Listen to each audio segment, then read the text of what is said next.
անգամ Վաղարշապատի ոստիկանությունն է տեղյակ այդ արձանագրություններից, մարդիկ օրինակ եկել են, տեսել են, որ իրենց տան հասցեի վրա գրանցված է ընտրող, որին այդպես էլ չճանաչեցին, թե ժողովրդավարության որ բաստիոնից է այդ ընտրողը հայտնվել իրենց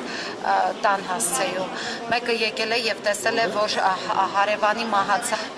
հարևան շենքերից մեկի մահացածը իր տան հասցեում է գրանցված։ Մեկ այլ դեպքում ասենք, որ իր թոռնիկը ծնվել, մեծացել է Մոսկվայում, այնտեղ մանկապարտեզ է գնացել, դպրոց է գնացել, հաշվառված է այս հասցեում։ Մեկ այլ դեպք եմ արձանագրել, երբ որ երկու երիտասարդ տղաներ մի քանի անգամ, մեկից ավել անգամ ընտրողներ են բերել տեղամաս, երբ որ մոտեցել եմ դրա տեսանյութը կա, մոտեցել եմ, որ տեսանկարահանեմ, հարցրել եմ ով եք դուք, ասել եմ Ուսալեռից եմ, եկել եմ այստեղ ընտրության։ Հիմա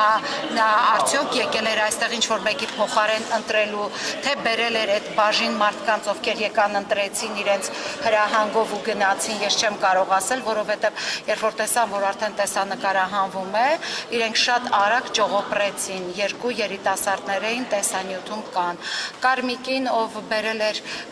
մարդկանց ամուսիններ էր մտցրել էր այստեղ եւ նրանց ականջին ոչ այնքան ցածր ասում էր արգիշտի, մոտեցել եմ տվյալ տիկնոջը եւ ասել եմ, որ դուք ով եք, որ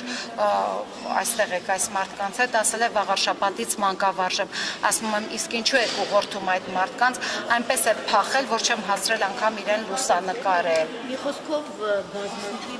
բազմաթիվ խախտումներ եմ արձանագրել, որոնք կարող են այո ընտրական գործընթացի վրա նաև իրենց ազդեցությունը ունենալ։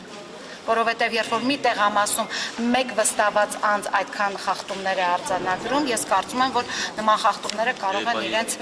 գործը չասեմ նաև այն, որ 10 րոպեից ավել հոսանքազրկվեց այս մեծ տեղամասը, մոտ 1907 ընտրող ունեցող այս տեղամասը։ Այդ պահին բազմաթիվ ընտրողներ էին կուտակվել դրան մոտ։ Իրանց արգելումներ եք պայմանացնում։ Հեռախոսների լույսերով, քանի որ սարքերը կարողացան սպասարկել, հեռախոսների լույսերով մարդիկ մոտեցան եւ կատարեցին իրենց քվեարկությունը, բայց ես չեմ կարծում, որ դուք արձանագրեցիք որևէ խախտում, որևէ մենք արձանագրեցինք, որ մթության մեջ գործողություն է իրականացվում, թե ինչ խախտում կարող էր տեղի ունենալ, ես չեմ կարող ասել, իմ